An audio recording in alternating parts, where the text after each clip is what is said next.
Le marché de la production et de la fourniture d'électricité a progressivement été ouvert à la concurrence au niveau européen au début des années 2000.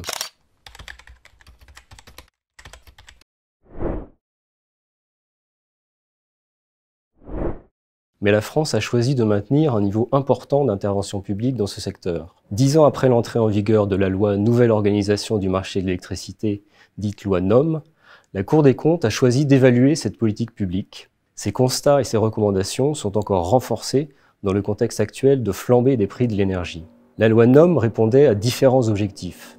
D'abord, permettre la concurrence entre les fournisseurs d'électricité. Ensuite, garantir aux consommateurs français des prix stables et qui soient en ligne avec les faibles coûts de production du parc nucléaire, qui est la principale source d'électricité en France. Il s'agissait aussi d'assurer le financement de ce parc et enfin de disposer de capacités de production suffisantes pour garantir à tout moment l'équilibre entre l'offre et la demande d'électricité, y compris lors des pointes de consommation hivernales. La Cour des comptes a donc cherché à évaluer si les outils mobilisés par cette loi avaient permis d'atteindre ces objectifs. Premier outil, les tarifs réglementés de vente proposés par EDF et auxquels les 2/3 des ménages sont encore abonnés. Pour permettre le développement de la concurrence, de nouvelles modalités de calcul s'appliquent à ces tarifs depuis 2015. Elles tiennent compte des coûts d'approvisionnement des fournisseurs dits alternatifs, par opposition aux fournisseurs historiques, c'est-à-dire principalement EDF. Avec l'augmentation des parts de marché de ces fournisseurs alternatifs, les tarifs réglementés sont devenus de plus en plus dépendants des prix de marché.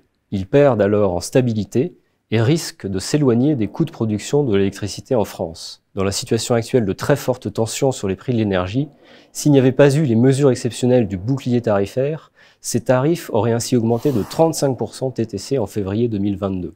Deuxième outil, l'Arenh, l'accès régulé à l'électricité nucléaire historique, permet aux fournisseurs alternatifs d'acheter jusqu'à 100 TWh d'électricité produits par le parc nucléaire d'EDF à un prix régulé de 42 € par mégawattheure. Selon les estimations de la Cour, ce mécanisme est bien à l'origine d'une redistribution de la rente nucléaire. Pour autant, il n'a pas empêché que les recettes tirées de la production du parc nucléaire couvrent les coûts comptables de ce parc pour la période 2011-2021, avec une marge d'1,7 milliard d'euros. Mais des difficultés ont commencé à apparaître depuis 2016 et cette couverture pourrait être de moins en moins assurée au fil des années. Troisième outil, le mécanisme de capacité vise à garantir une disponibilité suffisante des moyens de production d'électricité au moment des pics de consommation hivernaux. Il s'agit notamment d'éviter que certains moyens de production non rentables, mais utiles l'hiver, ne ferment.